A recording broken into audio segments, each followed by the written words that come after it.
اے مرنے والے عزیز میرے خدا سے کہنا، فلک کے پردے ہٹا کے ایک دن ہمیں بھی اذن کلام بخشے۔ بہت سی باتیں طویل چپکے خاموش پیڑوں کی زرد شاخوں سے رسی باندھے لٹک رہی ہیں، کسی سماعت کی منتظر ہیں، خلا میں ہر سو بھٹک رہی ہیں۔ یہ جسم ضبط و دعا کی بھٹی میں پکے کندن تو بن گئے ہیں، مگر اذیت کی راکھ اڑ کر نظر کو دھندلا بنا رہی ہے، ہماری بینائی جا رہی ہے۔ درون دل سے دھوئیں کے مرغولے اٹھ رہے ہیں، بدن کی کٹیا میں حبس بڑھتا ہی جا رہا ہے۔ خدا سے کہنا، خدا سے کہنا ہمیں بھی اذن کلام بخشے۔ معالجوں نے ہمارے جسموں میں بھوک تشخیص کر تو لی ہے، مگر وہ قاصر ہیں یہ بتانے سے وجہ کیا ہے، علاج کیا ہے۔ ہمارے پرکھوں کے خون میں موجود کیا تھا کل اور آج کیا ہے۔ ہماری ڈی این کی رپورٹ روز ہم کو بتا رہی ہے، ہماری نسلوں میں بھوک ورثے میں آ رہی ہے۔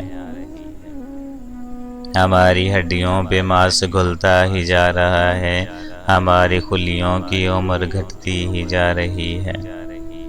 ہمارے دکھ کی طویل عمری ہماری آنکھوں پہ چھا رہی ہے، ہماری بینائی جا رہی ہے۔ ہمارے اندر مدافعت کی کمی نے خیمہ لگا لیا ہے، ہمارے جسموں کو کھا لیا ہے۔ کسی کی چھاتی سکڑ گئی ہے تو کچھ کی پشتوں میں خم پڑے ہیں۔ کبھی تو کوئی سوال پوچھے ہم اپنی عمروں سے کیوں بڑے ہیں۔ خدا سے کہنا، خدا سے کہنا کبھی تو اذن کلام بخشے۔ ہمارا حاکم غریب لوگوں میں مفت آٹے کے 3 تھیلے بنا مفاد و غرض کے تقسیم کر رہا ہے۔ بقول اس کے ہماری غربت کا یکساں تاوان بھر رہا ہے، مگر سنو تم خدا سے کہنا، یہ 3 تھیلے یہ 3 نسلوں میں 3 دن بھی نہیں چلیں گے، ہمارے بچے نہیں پلیں گے۔ طویل چپکے خاموش پیڑوں پہ ایک نظر ہو، کسی طرح تو گزر بسر ہو۔